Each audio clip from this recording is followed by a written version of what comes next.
저는 이 시간에 여러분들과 함께 오늘 읽어드리는 본문의 말씀을 가지고 내 짐을 예수께 맡기자, 내 짐을 예수께 맡기자, 이러는 제목으로 같이 은혜를 나누겠습니다. 한번 따라해 주시면 감사하겠습니다. 내 짐을 예수께 맡기자. 내 짐을 예수께 맡기자. 여러분들, 인생을 살아오시면서 힘에 겨운 짐이 없을 때가 있었습니까? 나는 힘에 겨운 짐이 없다고 자신 있게 말씀하실 분이 계실까요?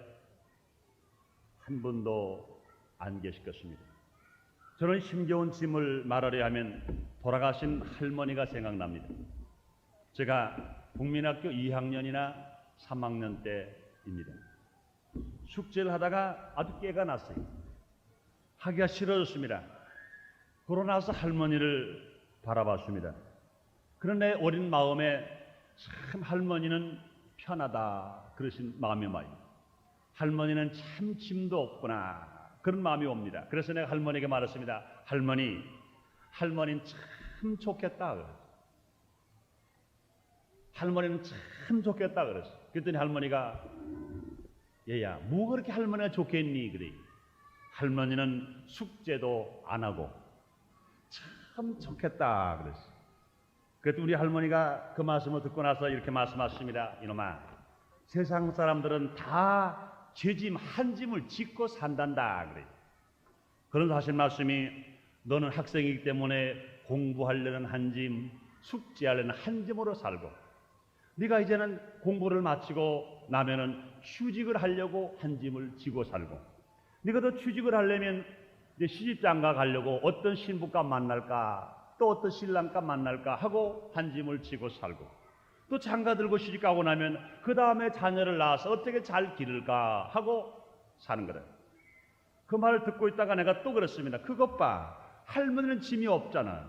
이제는 학생이 아니니까 숙제도 안 하고, 또 할머니 연세가 많으시니까 이제 시집장가는 안 가고, 또 이제는 일도 안 하시잖아. 그러니까 할머니는 참 좋겠다, 짐도 없고 좋겠다 그랬습니다. 그랬더니 할머니 그러십니다. 이놈아, 그런 소리 말아라. 나는 이제 나이가 많이 먹어서 언제 죽을지 모르는데, 그러고 나는 어떻게 죽을까 하는 짐이 있단다. 내가 죽으면 어떻게 될까 하는 이 근심의 무거운 짐이 나에게도 있단다. 우리 할머니가 그 말씀을 하시는데 벌써 수십 년이 지나갔으나 저는 그때 생각을 종종 기억하게 됩니다. 그렇습니다. 이 세상에 살아 있는 모든 사람들은요, 짐이 없는 사람은 한 사람도 없습니다. 개인 다 짐이 있습니다. 남녀 노소 빈부 귀천 할 것 없이 형편이 어찌하든 간에 다 짐이 있지, 짐이 없는 사람 한 사람도 없습니다. 가정에도 짐이 있습니다. 직장에도 짐이 있습니다. 사장도 짐이 있고 조업원도 짐이 있습니다. 사회도 짐이 있고 국가와 민족 앞에도 분명히 짐이 있습니다. 그러나 짐을 안 진 사람은 한 사람도 없습니다. 모두가 자기 자신의 짐이 힘에 겨워서 꽉 한 짐입니다. 아무리 대신 남의 짐을 져주려고 하더라도 그 짐이 무겁기 때문에 대신 남의 짐을 져줄 사람은 한 사람도 없습니다.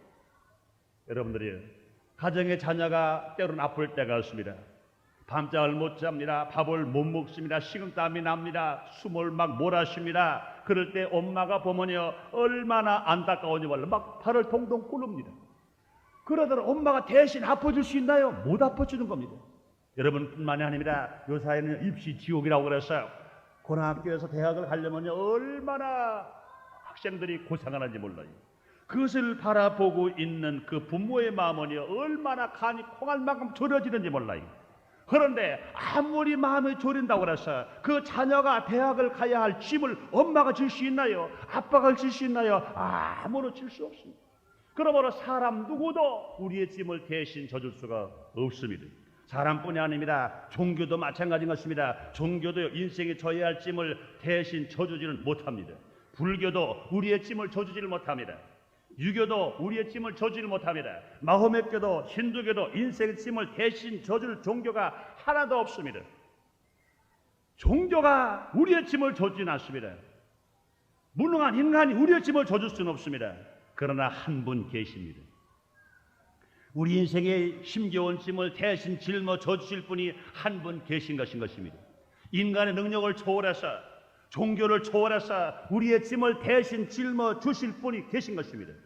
사랑하는 여러분들이여, 여러분의 삶 속에서 수고하고 무거운 힘겨운 짐이 벗겨지기를 원하시는 분 아멘 하겠습니다.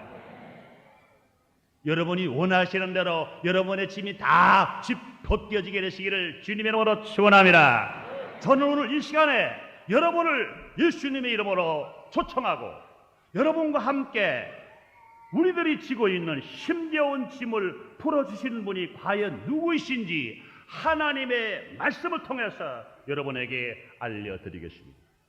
첫째로 우리의 짐을 해결해 주실 분은 오직 한 분, 예수님 한 분밖에는 없다는 겁니다. 성경은 밝게 말씀하십니다. 사도행전 4장 12절에 다른 이로서는 구원을 얻을 수 없나니 천하 인간의 구원을 얻을 만한 다른 이름을 우리에게 주신 일이 없다고 주님 말씀했습니다. 세상 사람들이 누가 내가 당신의 짐을 지고 누가 당신의 문제를 해결하고 구원한다고 말하더라도 하나님 말씀하셨습니다. 천하 인간에게 다른 사람에게는 구원을 얻을 수 있는 이름을 주시지 않았다고 말씀했습니다. 요한복음 14장 6절에 말씀하십니다. 나는 길이요 진리요 생명이니 나로 말미암지 않은 아버지께로 올 자가 없다고 그랬습니다. 그러므로 하나님께로 가는 길도 한 길밖에 없는데 그 길이 무엇이냐? 예수의 길이라고 그랬습니다. 요한복음 3장 16절에 하나님이 세상을 이처럼 사랑하사 독생자를 주셨으니 이는 누구든지 남녀노소 빈부귀천 어떠한 짐을 졌든지 누구든지 신둥이든지 검둥이든지 백둥이든지 누구든지 저를 믿으면 멸망하지 않고 영생을 얻겠다고 주님이 분명히 말씀하십니다. 또한 예수님 이 땅에 오시기 600년 전에 이사야 선지자는 이렇게 말씀합니다. 이사야서 53장 4절로 5절에 그는 실로 우리의 질고를 지고 우리의 슬픔을 당하였거늘 우리는 생각하기를 그는 징벌을 받아서 하나님께 맞으며 고난을 당한다느라 그가 찔림은 우리의 허물이라며 그가 상함은 우리의 죄악을 인함이라 그가 징계를 다름으로 우리가 평화를 누리고 그가 채찍에 맞음으로 우리가 나음을 입었다고 말씀합니다. 이 말씀은 다시 말하면 예수님이 채찍에 맞은 것은 우리의 허물이라며 예수님이 상하게 된 것은 우리의 죄악을 인함이라 예수님의 징계를 받은 것은 우리에게 평화를 주시기 위함인 것이요 예수님이 채찍에 맞은 것은 우리의 질병 속에서 치료해 주시기 위한 거라고 주님 말씀했습니다. 예수님은 우리의 짐을 해결해 주시기 위해서 하나님 아들이시도 불구하시고 하나님이심도 불구하시고 하늘보좌를 버리시고 말이 잠다는 마곡간에 오신 것입니다. 하나님을 예수 그리스도가 우리의 짐을 대신 짊어지시기 위하여 말이 밥 먹는 말구유에 우리 예수님이 누워 계신 것입니다. 예수님은 우리의 짐을 대신 지시기 위해서 그렇게 배가 고프셨습니다. 뿐만 아니라 예수님은 천대 바르셨습니다. 메마르셨습니다. 가시관 쓰셨습니다.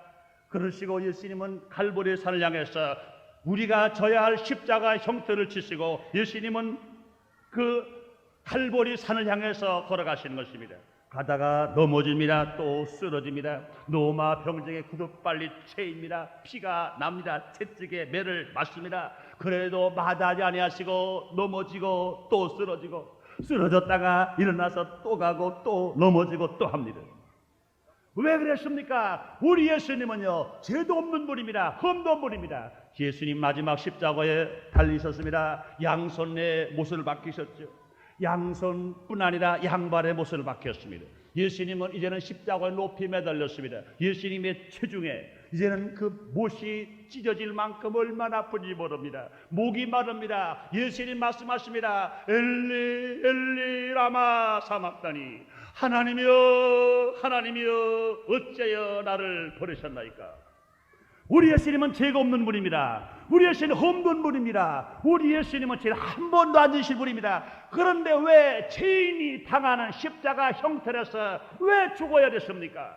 우리의 죄를 위해서라고 성경은 밝히 말씀하시는 것입니다. 그 예수님이 지금도 성령을 통하여 살아계셔서 이 자리에 와 계시다고 여러분 믿으시면 아멘 하겠습니다. 우리 예수님 말씀하십니다. 우리 예수님은 어제나 오늘이나 영원토록 동일하다고 말씀하십니다. 그 예수님이 오늘 우리에게 말씀하십니다. 저와 여러분에게 말씀하십니다. 오늘 처음 여러분에게 나온 여러분에게 말씀하십니다. 수고하고 무거운 짐진 자들아 다 내게로 오라. 내가 너를 쉬게 하리라. 수고하고 무거운 짐진 자들아 다 내게로 오라. 내가 너를 쉬게 하리라. 짐 없는 자를 부르는 것이 아닙니다. 짐 있는 자를 부르는 것입니다. 세상 사람의 부름과 같지 않습니다. 세상 사람들은요 짐이 없는 사람은 잘 불러요. 그러나 짐이 있는 사람은 남에 쫓았습니다. 여러분 보세요. 여러분들 쇠빵 살아본 경험 있으시죠? 혹시 지금도 쇠빵 사는 분들이 여기도 많이 계실 줄 압니다. 쇠빵 얻으러 갔다가 자녀들이 몇이요? 애들이 몇이요? 5입니다. 그러면은 아이고 가보시오. 집 다 망가뜨리겠네. 또 이제는 또 갑니다. 자녀가 몇이요? 5입니다. 또 내쫓습니다. 자녀가 많다고 그래서 자녀의 짐이 있다고 그래서 쇠빵 주는 사람이 쇠도 지지 않습니다. 싫어하는 겁니다. 짐이 있는 사람은 싫어해요. 여러분 그뿐입니까? 우리를 피로 낳으신 부모님, 눈물로 기르신 부모님, 또 땀으로 교육시켜주신 부모님이 연세가 많이 답셨습니다. 늙으셨습니다.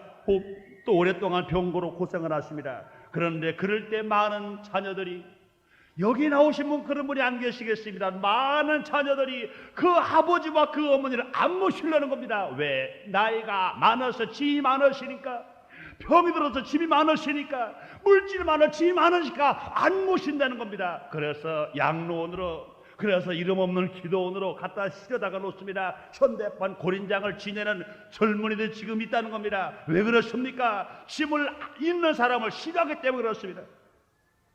여러분들이요, 우리 사람만 그렇습니까? 종교도 마찬가지인 것입니다. 종교도요, 다 짐을 스스로 해결하라고는 말하지만, 그러나 짐을 대신 져주겠다는 말 아무도 하지 않습니다. 그러나 예수님은 짐을 진 사람을 부르십니다. 그 짐을 해결해 주시겠다는 것입니다. 얼마나 좋으신 예수님이십니까? 얼마나 감사하신 하나님이십니까? 저는 이 말씀하다 보면은 제가 평신도일 때 저에게 간증을 해본 분이 기억납니다. 내가 예수를 믿을까 말까 하는데 예수님 어떤 분인가 하고 끼웃하는데 이렇게 말씀을 하실 때, 그때 그 말을 듣고 내가, 야, 이것이 정말로 우리가 찾는 구주이시구나. 그러고 제가 예수를 믿게 된 동기이기 때문에 여러분들에게 간증을 해드립니다. 한 사람이 좁은 길을 가다가 자기가 실수를 해서 물에 빠졌습니다. 자기가 실수해서 물에 빠지고 나서 그 다음에 소리 지릅니다. 사람 살려, 나 물에 빠져 죽게 되었어, 사람 살려. 한 분이 지나가셨습니다. 한 분이 지나가시다가 쳐다봅니다. 이름이 분명히 넓은 길로 갔으면은 안 빠지는 건데 좁은 길로 갔거든요. 인생을 넓은 길로 다니지 좁은 길로 다니지 말라고 가르쳐줬는데도 불구하고 좁은 길로 갔습니다. 그러니까 이렇게 말씀하십니다. 군자는 대로왕이라고 그러는데, 이놈아, 왜 가르침대로 안 따르고 좁은 길로 가다가 빠졌느냐? 내 말을 안 들은 놈, 요놈, 괘씸한 놈 하고 지나가십니다. 그분이 누구냐고 그러냐? 그분 말씀에 그분이 공자님이 되는 거예요. 또 그 다음에 다른 사람은 또 지나가십니다. 사람 살려, 사람 살려. 다 가서 보니까 한 사람이 물에 빠져 죽습니다. 근데 그분은 말씀하시다. 불쌍하다, 불쌍하다, 불쌍하다. 지금 거기에 내 손 닿는데 허부적거리는데 손 닿는데 지푸라기가 있으니까 지푸라기라도 들고 짚고 한번 나와봐라. 불쌍하다, 불쌍하다 지나갔습니다. 그분이 누굽니까? 그분은 부처님이 되는 겁니다. 세 번째 마지막 분이 지나갑니다. 사람 살려, 사람 살려 소리가 들려옵니다. 막 달려갑니다. 마지막에 달려간 그분은요, 너 왜 좁은 길로 가느냐 묻지 않습니다. 너 왜 죄를 짓다가 빠지는 물뜨지 않습니다. 탓하지도 않습니다. 그냥 당신이 아무 말씀 묻지 아니하시고 그 열못에 풍덩 들어가서 그 물에 빠져 죽게 되고 숨이 끊어지게 되는 어려운 상황에 있는 사람을 건져서 뚝방으로 던져내서 그를 살리고 그런 그곳에서 이제는 빠져 죽었다는 겁니다. 보세요. 예수님 우리를 구원하시기 위하여, 예수님 우리의 십자가를 져주시기 위해서 십자가에서 마지막 죽으시기까지 우리의 짐을 져주신 분이신 것입니다. 마치 물에 빠진 사람을 살리려 하시고 물에 빠져 죽은 것처럼 우리의 주님께서 우리의 죄를 위해서, 우리의 저주와 가난을 위해서 십자가에서 당신의 몸을 가지고 이제는 죽어주심으로 말미암아 우리 모든 죄가 용서받고 우리는 새 사람이 된 것입니다. 사랑하는 여러분들이요, 그 예수님이 진실로 어떤 짐을 우리에게 해결해 주시는지 몇 가지를 먼저 생각해 보겠습니다. 첫째로요, 그 예수님이 우리의 죄악의 짐을 해결해 주시는 것입니다. 인간은요, 누구로 죄를 짓지 않은 사람이 한 사람도 없습니다. 로마서 3장 10절에 보니 의인은 없나니 하나도 없다고 그랬습니다. 로마서 6장 23절에 죄의 삭은 사망이라고 그랬습니다. 그러므로 죄를 짓고 나면 분명히 죽습니다. 병들어 죽게 되고, 병이 왜 옵니까? 죄진 결과로 병이 옵니다. 아람과 와가 범죄함으로 말미암아 저주가 다가와 버렸습니다. 그러므로 죄의 삭은 사망이기 때문에 그 죄의 짐 해결받지 않고는요, 우리는 절대로 건강할 수도 없고 절대로 문제를 받을 수가 없습니다. 제일 먼저 필요한 건 뭐냐? 우리가 그 죄가 용서받아야 됩니다. 그렇기 때문에 예수님도요, 침례 요한에게 세례 받으시고 이 생에서 제일 먼저 공생의 첫 말씀하신 것이 마태복음 4장 17절 이렇게 말씀하십니다. 회개하라, 천국이 가까워 왔느니라고 말씀했습니다. 너가 잘못된 죄를 회개하고 잘못된 길을 가는 걸 돌아와라. 그러면 주님을 만나고 천국 삶을 살 수 있다고 주님이 말씀하시는 것입니다. 예수의 피는 우리의 죄를 씻어줍니다. 우리의 죄가 주홍같이 붉고 목바라나 거물죄로 우리가 주님 앞에 나와서 회개하기만 하면 우리 예수님이 우리의 피를 씻어서 죄를 한 번도 안 사는 사람 씻는처럼 양털처럼 씻게 해주시는 것입니다. 우리가 예수 이름으로 기도할 때 모든 죄가 용서받고 우리가 새로운 사람으로 살아갈 수 있습니다. 그리고 이 세상 살아갈 때 죄를 진 죄책은요 제일 무서운 짐인 겁니다. 그 짐이 예수님이 풀어주시는 것입니다. 두 번째 예수님이 풀어주시는 짐이 무엇이실까요? 두려움의 짐이 해결되는 겁니다. 죄를 지은 우리 인간들은요 두려움 속에 살아갑니다. 먹고 있으면서도 무엇을 먹을까?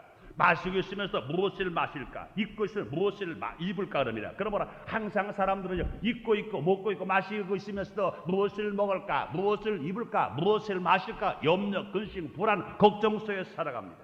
그러나 예수님 우리 대신 징계를 다루셨음으로 말미암아 우리는 평화를 누리며 살아갈 수 있습니다. 우리가 예수를 영접하고 우리가 성령 충만한 바라면 두려움을 물리치면서 우리가 살아갈 수 있습니다. 그러므로 두려움의 짐을 누가 해결하십니까? 우리 예수님이 두려움의 짐을 해결해 주시는 것입니다. 또한 우리 예수님의 짐을 풀어주시는 것이 무엇이실까요? 질병의 짐입니다.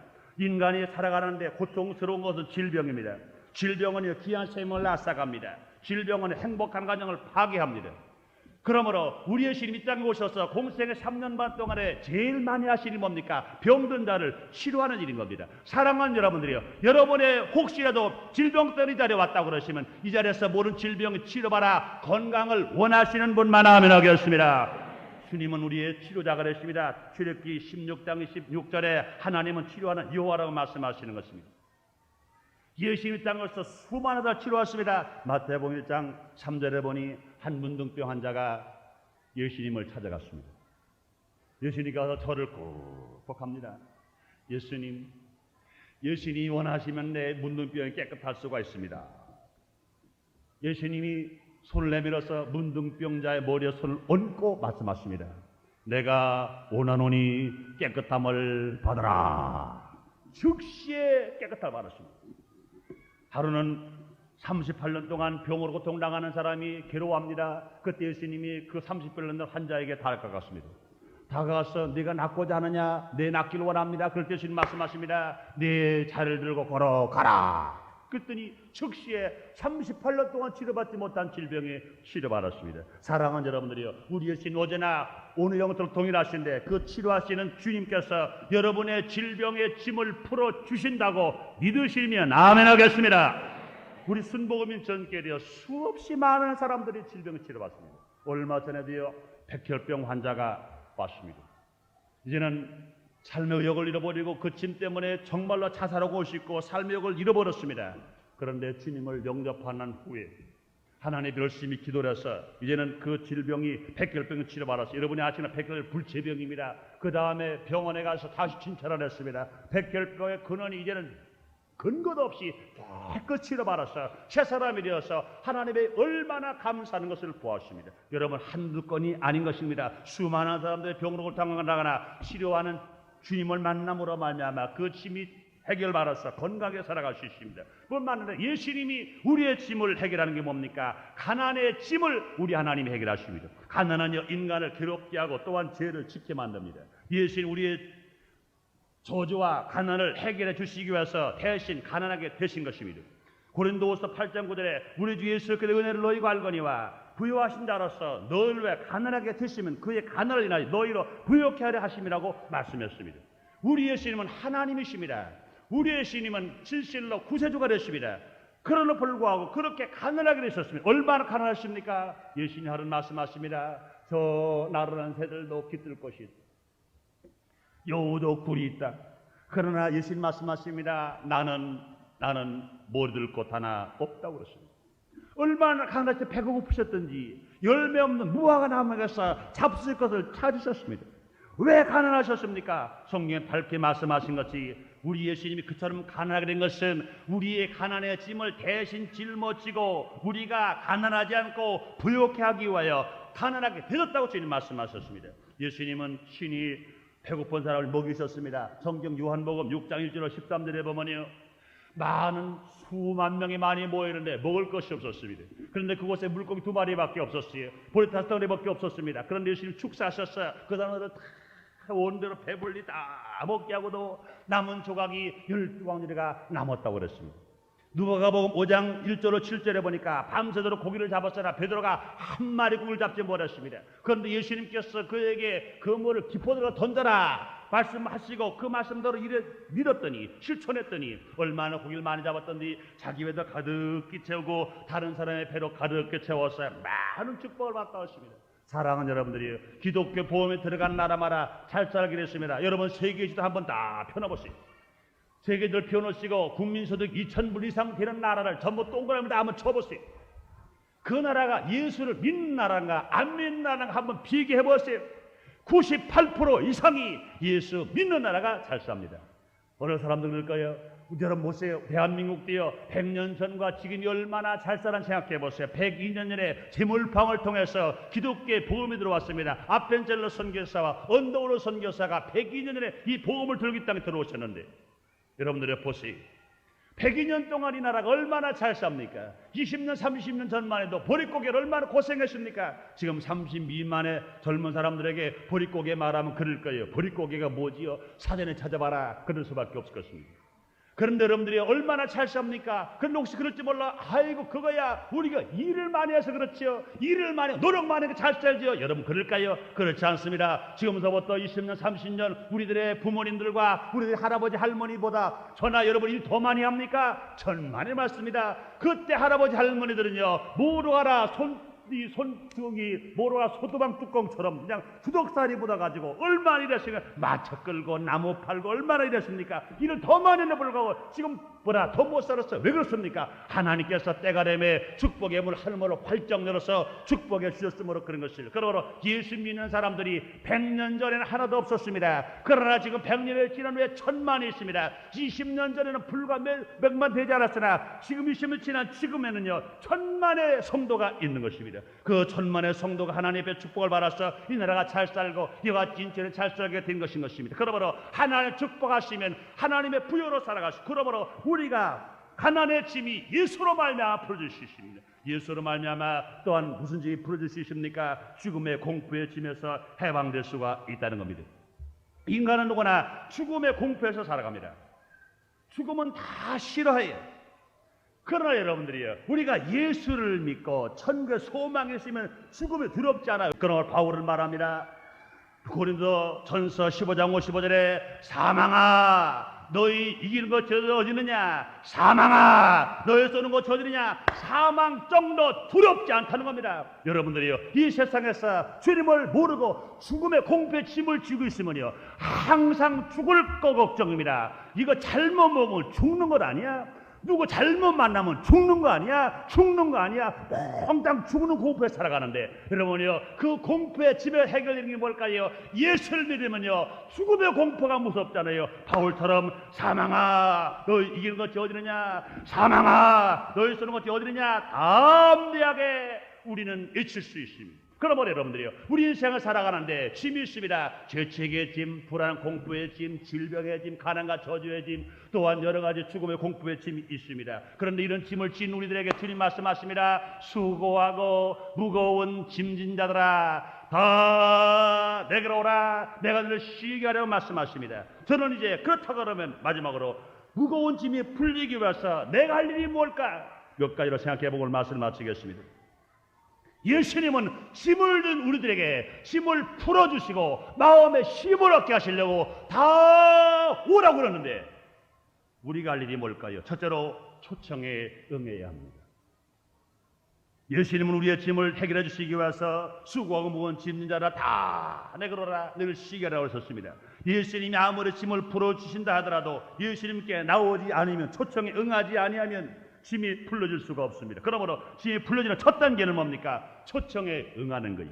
여러분, 옆 동네에 잔치가 벌어졌습니다.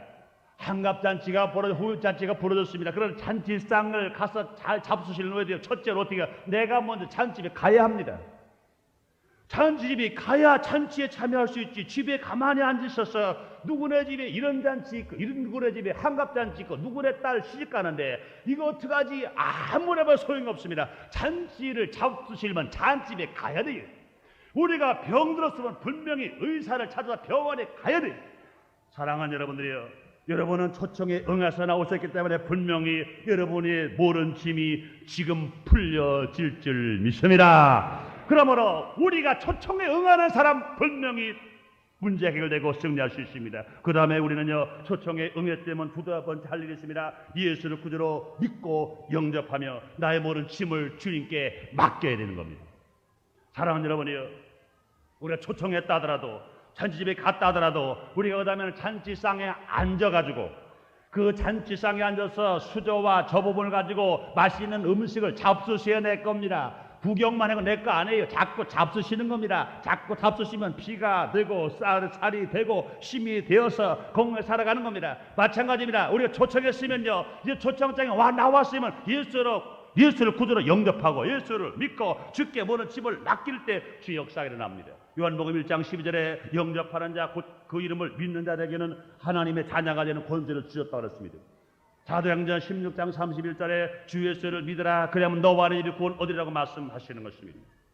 또 잠언 16장 3절에 너희 모든 행사를 여호와께 맡겨라 그러면 너희 경영이 이루어지리라고 말씀하시는 것입니다. 그러므로 우리가 예수를 믿고 주님을 영접하고 나의 모든 짐을 다 이제는 십자가 앞에 맡길 때 주님의 기적이 일어나고 승리로운 삶을 살아갈 수 있습니다. 사랑하는 여러분들이여, 예수를 믿고 여러분 주님을 영접하고 모든 짐을 주께 맡겨버리고 여러분의 삶 속에 기적이 일어나게 되시기를 주님의 이름으로 축원합니다. 저는요, 예수를 믿고 구주로 영접하고 주께 모든 맡긴 사람에게 큰 기적들이 많이 일어나는데 저는 한 가지를 간증을 해드리고 오늘 말씀을 마치겠습니다. 여러분들, 인천 뉴 송도 호텔 사장님 황인수 씨를 여러분이 잘 아실 겁니다. 작년 여름에 그 깡패들에게 매를 맞으시고 사고를 당하셔서 고통을 당하는 것도 여러분이 압니다. 또 그 사람이 어떤 깡패였던 것도 여러분이 아실 겁니다. 그 사람은 전과 13번 아주 폭력범입니다. 사람들은 그 사람은 이제는 재기불능이라고 말했습니다. 사람도 아니라고 말했습니다. 그 사람은 이제 생명도 포기해버리라고 말했습니다. 그러나 하나님이 그를 바꿔놓으신 것입니다. 그가 간절한 어려움 속에서 부르짖었 예수를 구주로 영접했습니다. 예수를 믿었습니다. 자기 짐을 다 주께 맡겨버렸습니다. 그러고 나서 지금은 인천교도소에 있다가 지금은 안양교도소에 가 있는데 안양교도소에 한 3,000명 가까이 된다고 그래요. 재소자들이. 3,000명 가까운 사람들 중에 제일 모범수입니다. 그 양반의 전과가 13범이기 때문에 제일 나쁜 사람으로 알았는데 지금 그분이 변화된 건 얼마나 변한지 몰라요. 그래가지고 그는요, 그 자기 방에 18명의 폭력범이 있는데 18명을 몽땅 전도를 했습니다. 18명이 얼마 전에 제가 가서 만났는데 면회라고선 상담을 해드렸는데 이제 모두가 다 예수를 믿을 뿐만 아니라 금식을 지금 5일째 들어갔다는 겁니다. 그 병동은 모두가 다 찬송소리와 기도소리가 나는 겁니다. 그리고 그 많은 사람들 중에 제일 모범수라는 겁니다. 그걸 제가 만나서 그런 얘기를 했어요. 우리 순복음 인천교회에서는 인천 시민 10만 명을 모시고 예수 안 믿는 사람 10만 명을 모시고 천국 속청 잔치를 하네. 그랬더니 얼마나 그 사람이 감격한지 몰라요. 난 그래서 그냥 돌아왔거든요. 그랬더니 양반이 어제 그저께 편지가 도착됐어요. 그리고 꼭 목사님, 자기가 나에게 편지를 또 썼습니다. 목사님, 아무리 설교가 바쁘시더라도 요것만은 읽어주시기 바랍니다. 그리고 보냈어요. 제가 여러분에게 읽어드리겠습니다. 할렐루야. 하나님과 사귀어 보시기 위하여 무더운 날씨임에도 불구하고 순복음 인천교회를 찾아주신 인천 시민 여러분께 주님의 은총이 함께 하시기를 기원하며 안양교도소에서 죄인 김태천이 글로써 인사를 드립니다. 저는 86년 8월경 인천 유송도 때 사장 황희수 씨를 피습한 사건의 주범으로 매스컴과 여론으로 세상을 떠들썩하게 했던 죄인 중의 괴수 김태천 파트모 김태천입니다.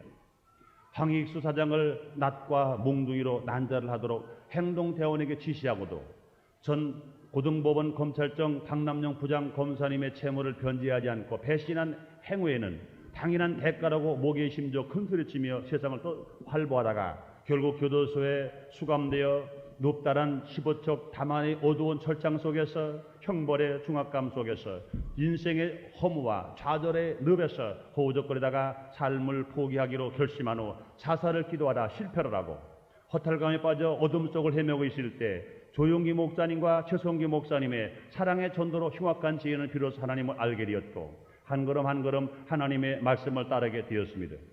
예수님을 구주로 영접하고 나의 모든 것을 맡기고 나니 하나님의 주관으로 고통에 헤매이던 나날들이 즐거움으로 바뀌어갔으며 이 죄인은 진정으로 삶의 희열을 맛보았으며 지난날 세속의 삶에서 지은 수많은 죄를 낱낱이 하나님께 회개하고 자복하니 사회에서는 생명으로 갖다 던 자존심과 영웅심, 명예욕 등은 십자가 밑에 묻어버리게 되었으며 지상의 지옥이라는 교도소의 징역살이 괴로움을 잊게 되었습니다. 헛된 방생의 생활이 생명의 말씀 성경 공독으로 고통의 생활이 찬송과 기도의 생활로 바뀌게 되므로 평화로운 생활이 시작되었습니다.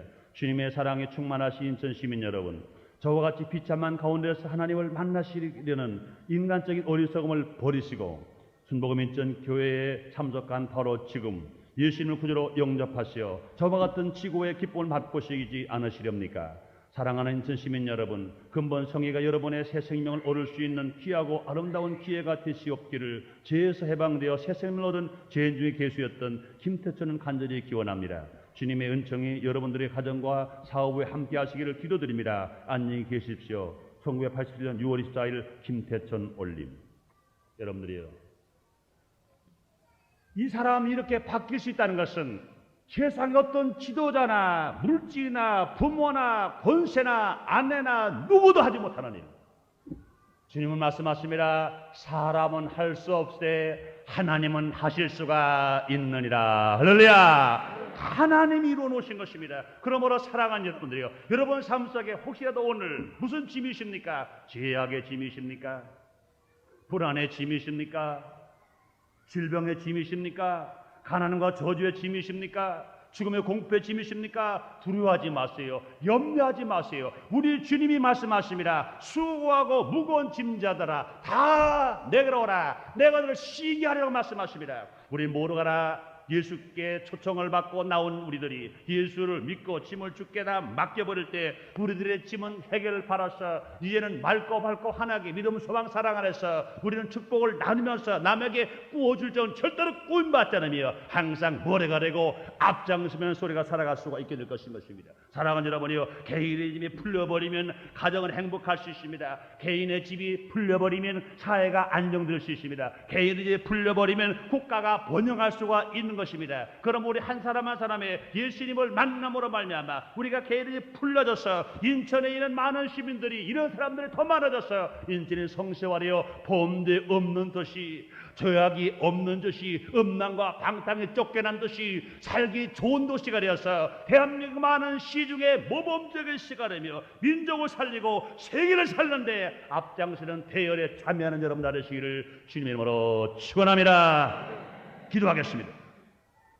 하나님, 감사합니다. 오늘도 우리를 이처럼 사랑하시사 인천에 예수 안 믿는 시민 10만 명을 초청해서 천국 잔치를 베풀게 하셨사오니 감사합니다. 하나님은 이 잔치를 축복하셔서 이와 같이 구름기도로 덮어주시사 시원한 날씨도 주신 주님 감사합니다. 오늘 많은 사람 보내주시고 하나님과 함께 말씀을 접하고 들을 수 있는 기회를 주신 주님이여, 이 말씀을 들은 사람들마다 삶의 변화와 기적이 일어나게 주시옵소서. 무거운 짐이 다 지금 풀어지게 주시옵소서. 예수님 이름으로 기도드리옵나이다. 아멘.